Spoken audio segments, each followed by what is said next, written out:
The first ever Formula One season launch event at the O2 Arena was described by one team boss as almost like having an extra race in the calendar. But if this were a race, which team took the victory? With all 10 teams given a chance to present their cars, drivers, and branding in front of a live audience and millions of fans worldwide, the event was a unique way to kick off the 2025 F1 season. However, not all teams maximized their moment in the spotlight. Some dazzled with theatrical performances and innovative presentations, while others left fans underwhelmed with uninspired approaches. To add some preseason fun, we ranked each team's contribution from worst to best, using an F1 style point system based on 8 contributors' individual rankings. Interestingly, there was no consensus on the best launch, with 5 different teams topping different lists. But in the end, a combined ranking revealed a clear order. So let's dive into the results and see who won F1's first ever season launch race. As the reigning 4-time champions, expectations were high for Red Bull's presentation.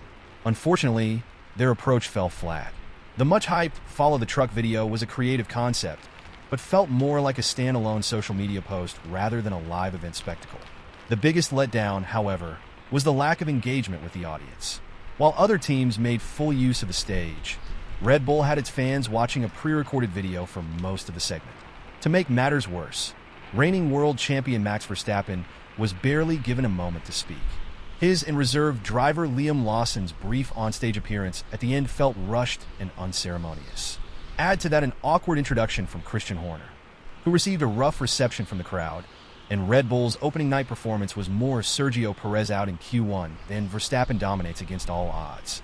Alpine's segment felt less like an F1 launch and more like a nightclub event. Their decision to incorporate a DJ was intriguing at first, but as the beats kept looping endlessly, it became clear that the actual unveiling of their 2025 car was taking a back seat. That said, Alpine did deserve some credit for its transparency, openly referencing how disastrous their 2024 season was. Their revamped livery was also a positive touch, offering a fresh new look for the struggling team. However, when too much of the time slot was dedicated to flashing lights and a solitary DJ bouncing around on stage, it felt like Alpine had forgotten the real purpose of the event. Haas took the stage with a strong emphasis on its American identity. While that messaging made sense given the team's origins, it felt slightly disconnected from the rest of the presentation and how Haas has traditionally positioned itself in recent years. However, where Haas did score points was in being one of the few teams to provide proper imagery from its shakedown at Silverstone. This allowed ex-F1 technical director Gary Anderson and others to analyze their car before any other team's full reveal, giving Haas an edge in terms of transparency. Red Bull's junior team, Racing Bulls, formerly AlphaTauri, suffered from the same problem as its senior counterpart, over-reliance on pre-recorded videos. While their VT was well-produced, it meant that their on-stage moment lacked the energy and engagement seen from other teams. On the bright side, Racing Bulls did something unique by involving comedian Yunya Chihuahua in their segment, offering some entertainment value beyond just car talk. Additionally, their striking livery was an instant hit among fans. If this ranking were based purely on aesthetics, Racing Bulls would be near the top. The team also addressed one of their key branding challenges, their confusing name. With RB, Racing Bulls, Visa Cash App RB, and Carb all being used interchangeably, their launch was a clear attempt to unify their identity under the Racing Bulls banner. While the execution wasn't perfect, the effort to establish a fresh new identity was commendable. Williams didn't bring the flashiest presentation, but what they did was well-structured, professional, and effective.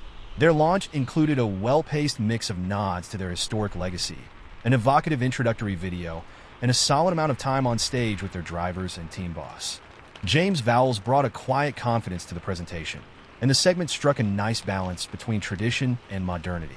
The only real misstep was a slightly confusing moment when Alex Albon and Carlos Sainz were introduced, only for 16 helmeted individuals to emerge instead.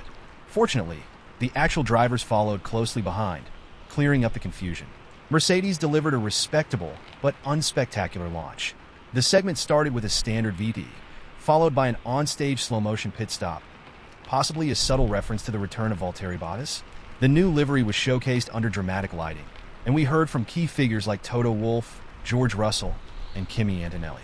While the presentation was clean and professional, it lacked a standout moment to make it truly memorable. Despite finishing last in the 2024 championship and preparing for a transition into Audi, Sauber didn't hold back. Their launch was packed with theatrics, featuring glowing green drumsticks, synchronized drumming, and a sense of spectacle that exceeded expectations. While their 2025 livery was less exciting than last year's, they embraced the entertainment factor, delivering a show far more engaging than their on-track prospects might suggest. Aston Martin knows its brand identity, and it leaned into it hard. Their presentation fully embraced the James Bond aesthetic, making for a stylish and engaging moment in an otherwise repetitive night of car reveals. From the dramatic entrance of their drivers to the well-balanced mix of live and pre-recorded content, Aston Martin's segment stood out. It was slick, well-paced, and didn't overstay its welcome, making it one of the best launches of the evening. Ferrari's segment had an inherent advantage. It marked Lewis Hamilton's first official appearance as a Ferrari driver. That alone was enough to send the crowd into a frenzy. Beyond that, Ferrari's presentation struck a perfect balance. The visuals were elegant, the onstage presence of their drivers and team boss added weight, and their digital reveal of the real 2025 car provided an extra layer of excitement. Even the new livery, while divisive, contributed to the overall spectacle. McLaren took the top spot with a presentation that combined historic prestige with modern appeal. Their segment featured championship-winning McLaren cars from the past, creating a breathtaking display of the team's rich legacy. No other team brought as much historical weight to the stage, making McLaren's launch a perfect way to celebrate 75 years of F1. While their 2025 car had already been seen at Silverstone, the presentation was engaging enough that it didn't matter. By crafting an experience that resonated with both the live audience and those watching from home, McLaren truly won the night. The inaugural F1 season launch event was a bold experiment that produced mixed results. Some teams fully embraced the opportunity to engage with fans, while others fell back on uninspired presentations. McLaren, Ferrari, and Aston Martin emerged as the biggest winners, while Red Bull and Alpine struggled to deliver compelling performances. If this event becomes an annual tradition, teams will likely refine their approaches, learning from what worked and what didn't. But for now, McLaren walks away as the first ever champion of the F1 season launch spectacle. Hello, McLaren faithfuls. Stand a chance of winning $1,000 by hitting that like button. Drop a comment below and subscribe so you never miss any McLaren and F1 updates with relaxing ASMR elements. Your support is what keeps this incredible community growing stronger every day. It costs you nothing to like and subscribe, but it helps the channel tremendously. Let's continue the conversation and share our passion for McLaren and F1 together.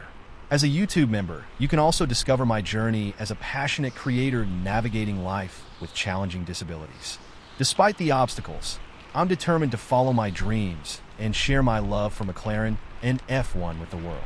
By becoming a YouTube member, you'll not only be supporting my dream, but you'll also gain access to exclusive content, including untold stories of legendary F1 drivers and much more. Your support can truly make a difference in my life, helping me continue to do what I love. Join McLaren Faithful's membership below and enjoy.